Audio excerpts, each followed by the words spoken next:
जय झारखंड, जय जय झारखंड, जय जय झारखंड।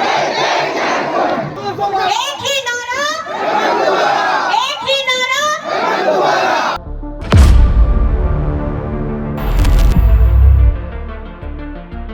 नमस्कार, आप देख रहे हैं स्ट्रीट बज़ और मैं हूं आपके साथ आरुषि राय। स्वागत है आपका हमारे विशेष कार्यक्रम झारखंड के चुनावी चक्रव्यूह में।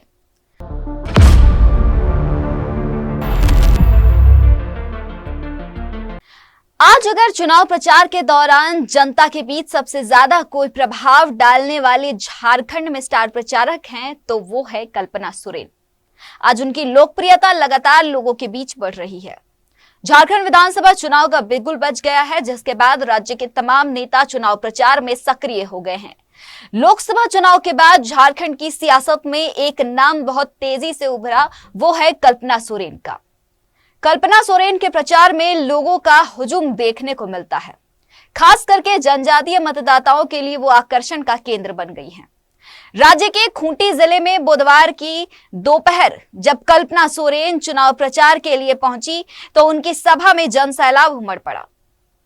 उन्होंने 2019 के पत्थलगड़ी आंदोलन का जिक्र करते हुए जनजातीय समुदाय के लोगों को याद दिलाया कि कैसे बीजेपी ने उनके लड़कों पर देशद्रोह का मामला दर्ज कराया था। कल्पना के चुनाव प्रचार से झामुमो को मजबूती मिल रही है। जेएमएम के एक नेता ने कहा कि कल्पना सोरेन अपने चॉपर से रोज 5 जनसभाएं करती है और शाम का समय अपने निर्वाचन क्षेत्र यानी गिरिडीह के गांडे के लिए रखती है। सोरेन परिवार के एक करीबी व्यक्ति ने बताया कि आजकल हेमंत सोरेन से ज्यादा लोग कल्पना सोरेन को ही पसंद कर रहे हैं। उन्होंने आगे कहा कि कल्पना सोरेन के साथ बैठक के लिए रोज 10 से 12 रिक्वेस्ट आते हैं, लेकिन हमारे पास समय की कमी रहती है। एक वरिष्ठ नेता ने कहा कि कल्पना सोरेन की रैलियां पार्टी के लिए गेम चेंजर का काम कर रही हैं। उन्होंने बताया कि झारखंड में 2 चरणों में होने वाले चुनाव में जेएमएम के हाथ बंध जाते हैं, क्योंकि राज्य में इंडिया ब्लॉक की तरफ से एक ही स्टार प्रचारक हेमंत सोरेन है। लेकिन अब कल्पना सोरेन के चुनाव प्रचार करने से पार्टी को चुनाव में मजबूती मिल रही है। कल्पना सोरेन ने बहुत कम समय में लंबी राजनीतिक यात्रा तय की है। उनकी नई पहचान तब बन गई जब राज्य के मुख्यमंत्री को प्रवर्तन निदेशालय ने गिरफ्तार किया था। उनका पहला भाषण राहुल गांधी की रैली में मुंबई के आजाद मैदान में था। उसके बाद दिल्ली के रामलीला मैदान में अरविंद केजरीवाल और हेमंत सोरेन की गिरफ्तारी के खिलाफ इंडिया ब्लॉक की रैली में वो शामिल हुई। इस बात की जानकारी झारखंड के एक वरिष्ठ कांग्रेस नेता ने दी। लोकसभा चुनाव से बनाई अपनी पहचान। कल्पना सोरेन ने कहा कि साल 2024 की शुरुआत से उभरी चुनौतियों ने मुझे पूरी तरह से बदल दिया।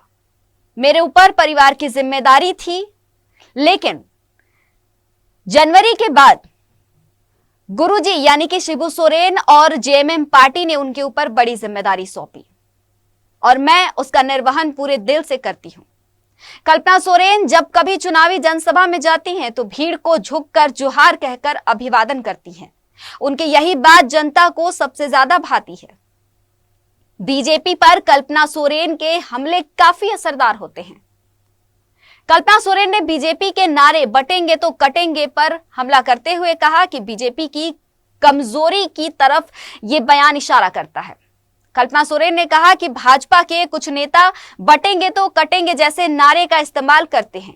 ये वे नेता हैं जो सम्मानित पदों पर बैठे हुए हैं। ये शर्मनाक हरकत है। आपको जान के हैरत होगी, झारखंड में अभी हमारे एक किसान का 2-2 लाख रुपए उनका ऋण, उनका लोन उनका मुफ्त किया गया है, उससे उनको मुक्त किया गया है। आज हम आपके पास में आए हैं, अपने कामों को लेकर के आए हैं। आदरणीय भाभी ने भी अपने कामों को बताया, लेकिन आप समझ सकते हैं ये 5 साल कैसे बीता है। ये 5 साल में 2 साल कोविड में गया है। कोविड में ऐसा समय जब हम अपनी जान की, माल की सुरक्षा कर रहे थे, उस वक्त में भी झारखंड में किसी को भूख से मौत होने नहीं दिया। मैं आपको ये बताना चाहती हूँ, आज यहाँ पर हम अपनी आवाज को बुलंद कर रहे हैं। अपना 1,36,000 करोड़ बकाया मांग रहे हैं, वो इसलिए कर रहे हैं ताकि हमारे के लोग खुश नहीं। आज मैया सम्मान झारखंड में कौन लेकर के आया है? कौन लेकर के आया, आप बताइए। झारखंड बनने के बाद आधी आबादी के लिए अगर किसी ने योजना बनाई है तो हेमंत सोरेन ने बनाई है। प्रति माह 1000 रुपया 3 किस्त जा चुकी है और अभी दिसंबर में 2500 रुपए होने वाला है। ये मैं आपको बताने के लिए आई हूँ। 18 वर्ष से 50 वर्ष की हमारी बिटिया बहनों को हम 2500 रुपए प्रति माह देंगे। मैं आप सभी से बस इतना कहना चाहती हूँ, आज ये हमारी लड़ाई, आज हमारी आवाज आप लोग बुलंद करिएगा कि नहीं करिएगा? कौन सी तारीख है मतदान की, यहाँ पे बताइए जरा। कौन सी तारीख, कौन सा नंबर दबाना है आपको? सब लोग हाथ उठा के बताइए कौन सा नंबर दबाना है। और झारखंड में किसकी सरकार बनेगी? किसकी सरकार बनेगी? किसकी सरकार बनेगी? और राज्य का मुख्यमंत्री किसे बनाना है? किसे बनाना है? वहीं असम के मुख्यमंत्री हिमंता बिस्वा शर्मा पर भी कल्पना सोरेन ने निशाना साधते हुए कहा कि हिमंता बिस्वा शर्मा को अपने राज्य की देखभाल करनी चाहिए। उन्होंने कहा कि हिमंता बिस्वा शर्मा हेमंत सोरेन के लिए बिल्कुल भी चुनौती नहीं है। उन्होंने आगे कहा कि हिमंता को पहले आदिवासियों के लिए काम करना चाहिए। हिमंता बिस्वा शर्मा पर आरोप लगाते हुए कल्पना सोरेन ने कहा कि असम का सीएम बनने के लिए एक आदिवासी नेता को बाहर कर दिया। झारखंड की जनता ने अपने राज्य की जिम्मेदारी हेमंत सोरेन को दी है और वह उनका ख्याल रख लेंगे। कल्पना सोरेन के ये भाषण उन्हें काफी मजबूत दिखाते हैं। उनके बेखौफ अंदाज ने ही उन्हें स्टार प्रचारक बना दिया है। इन सब के बाद ये कहा जा सकता है कि कल्पना सोरेन के झारखंड के चुनाव में होने से इंडी गठबंधन और जेएमएम को जरूर फायदा होगा, इसमें कोई भी दो राय नहीं है। और ऐसी ही तमाम खबरों के लिए बने रहिएगा स्ट्रीट बस के साथ। नमस्कार।